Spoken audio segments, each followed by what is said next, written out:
By Odin's beard, this game is beautiful. Hello everyone, my name is Dumbwaster Kai and welcome back to another installment of the worst survival game ever. A series where I am going to do my absolute best to play every survival game in the hopes of finding the worst one. And after the very mixed reviews on my last episode, 7 Days to Die, I'd like to clarify a few things. The series title, Worst Survival Game Ever, has one very telling feature, and that is the question mark. This absolutely does not mean I think the game in question is the worst survival game ever, and most of the time they'll be far from it. But as I am a new channel, and even newer in this line of content creation, I wanted to give some of the bigger, more well-known games a go. And as for the comments stating that certain games I've covered are great with mods, that's fantastic, but I'm approaching these games with a completely new player experience point of view, and playing them as the developers intended them to be played. I'm a firm holder of the opinion that if a game needs a strong modding community to be a good game, then the base game isn't very good. So with that out of the way, let's get onto this absolute gem. Valheim has redesigned the way I think about and approach survival games. I really mean it when I say I think this game is an absolute masterpiece that encompasses everything that can be done to a great standard in a game of this genre. Developed by Iron Gate Studios and published by Coffee Stain Studios, two developers based in Sweden, it was released in early access on the 2nd of February 2021 with great success and solid critic reviews across the board, selling over 5 million copies in the first month and over 12 million copies as of making this video. What's even more amazing is that Iron Gate Studios originally started developing Valheim with a 5-person team. For a team that small to produce a game of this caliber, that is some seriously impressive work. Valheim is an open world procedurally generated survival game taking place in the 10th realm within the Tree of Yggdrasil. You have been sent to Valheim, a land where Odin casts his enemies into eternal exile to prove yourself fit for the halls of Valhalla. It is your job to survive this harsh environment and fight against the monsters that call it home. The game starts off with a nice title screen and even nicer music to go with it. And the first thing that caught my eye was the shop,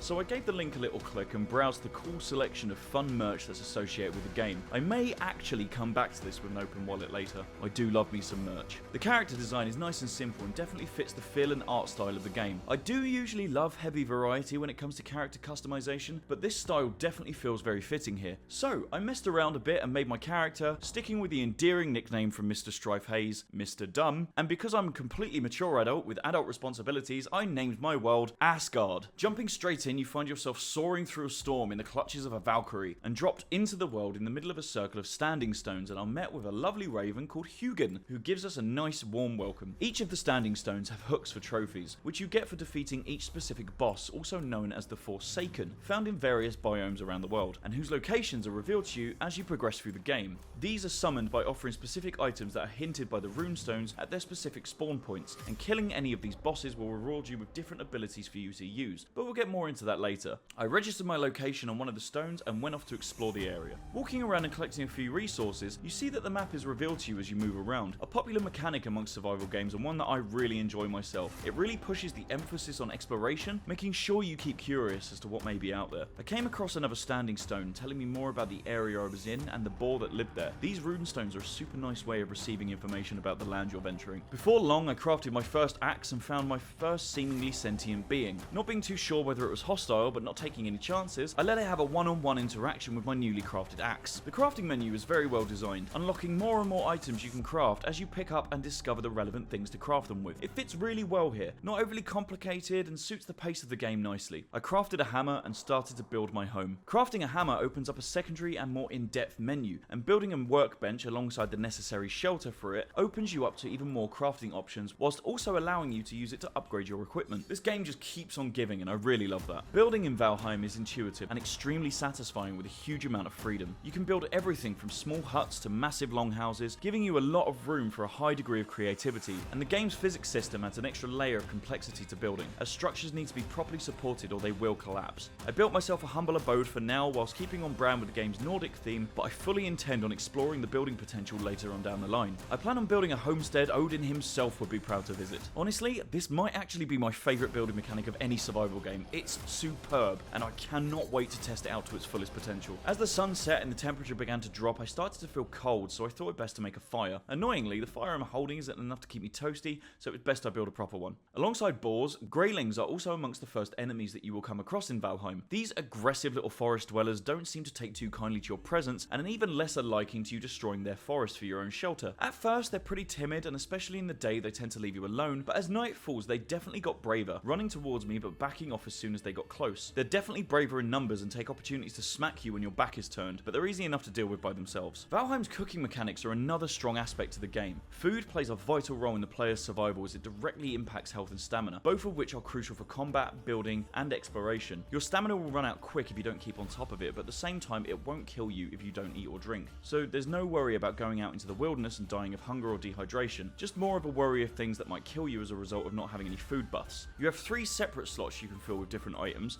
that'll each buff you separately depending on their own stats. The cooking process itself is straightforward but requires careful attention. Raw food items can be cooked on a cooking station over a fire, however, leaving them on for too long will result in them turning to coal, rendering them useless to eat but useful for things to come. But this is definitely not the most efficient way to get coal, I must say. When it comes to food mechanics, I really enjoy the way they've done it. The cooking mechanics are well integrated into the gameplay and contribute to the game's immersive and rewarding survival experience. This game is just...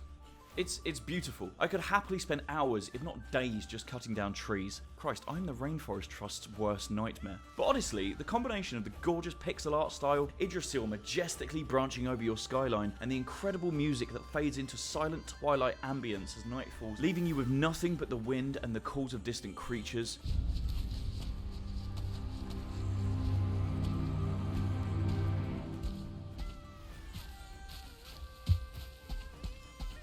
It's just an all-round 10 out of 10, I have no notes. In contrast to the beauty of life in Valheim, I experienced my first death. The forest heard my previous statement and decided to fight back. It found one of my biggest weaknesses and dropped a tree right on top of my squishy human self. Luckily, I'd already made a bed which acts like a spawn point, and like most survival games, you respawn without all your belongings, but luckily I died in my garden, so it wasn't a big issue. But given the vastness of this game, it really adds a heightened sense of dread into getting into fights if you are some way away from your homestead. The game just gives you more and more you need to think about, and it balances perfectly. I picked my stuff up and got my own back on those pesky trees, and cutting them down you can actually see they end up having some sort of domino effect and knock down even more trees in the process. That is a level of efficiency I can get behind. These greylings seem to be getting more aggressive. I wonder if there's anything to do with my tenacious deforestation, or if that's just how they are. Either way, I'm going to build a perimeter wall to keep them out, and I finally finished building myself a comfortable little hamlet. That should keep out those pesky greyling raiders and whatever else might want to come and have a go at ruining my day. So it turns out you can make building a lot easier if you flatten the ground around you by building a hoe. Looks like I've got a good day of hoeing in front of me. It's like being back in university. Moving forward, I decided to make a shield and go and check out the marker on my map, which happens to be a stone circle. Its purpose being to summon one of the Forsaken, which can be done by hunting its kin and offering tribute. Going by the animal depicted on the statue, it's safe to assume that we're going to have to go and hunt some deer, which I found pretty difficult to do on foot with just a melee weapon. As it turns out, not only can the deer hear you, but they can also smell you coming if they're downwind from you. An incredible little detail that adds a really unique mechanic to hunting. I love it, but it's time to get myself a bow. And after a bit of work, I got the 2 required deer trophies, summoning the Forsaken and giving it a good fight and defeating it fairly swiftly. There's a lot to be said about Valheim's combat mechanics. They're deeply immersive and encourage strategic engagement. You can choose between a huge variety of weapons like swords, axes, bows, etc., each with their own unique set of moves and advantages. Dodging and blocking with shields and parrying are crucial for survival. Stamina management also plays a significant role when fighting, as every action such as running, jumping, and swinging your weapon consumes stamina. The game also features an advancement system where your proficiency with different weapons improves as you use them, making your attacks more effective over time.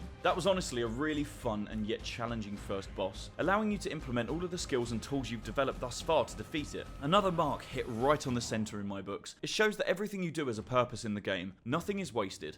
Top marks. Our best friend Helgen appeared and told us to go and hang the trophy at the megalith where we started the game to appease the gods. Doing this also gained us a new ability, and I assume this is going to be the case for all of the Forsaken, each skill aiding you in defeating the next one. I spent many hours adventuring, looting and upgrading my hamlet after I got raided and even tackled another of the Forsaken. This is when one of my buddies messaged me on Discord asking if I'd like to join his server with a few other friends, which I absolutely jumped at the chance at, because if there's one thing I love more than playing survival games, it's playing them with friends. Multiplayer in Valheim is really special. There truly is nothing like using your combined skills to build a huge longbow and go out and explore all the great biomes together. Be warned though, and I found this out the hard way, once you leave your boat, greylings can find it and destroy it, making it a real ball ache to get home. But boats aren't the only way you can travel. You can easily access 2 points you visited by building portals in each location and giving both the same name. This will activate them and means you can travel between the 2 places with ease. I set a few of these up at my house with the other side leading to various locations around the map, but there are limits to what you can breathe through portals. Unfortunately, you can't ferry ores through them, leaving you to have to take the long way around and risk losing everything. So make sure you plan ahead.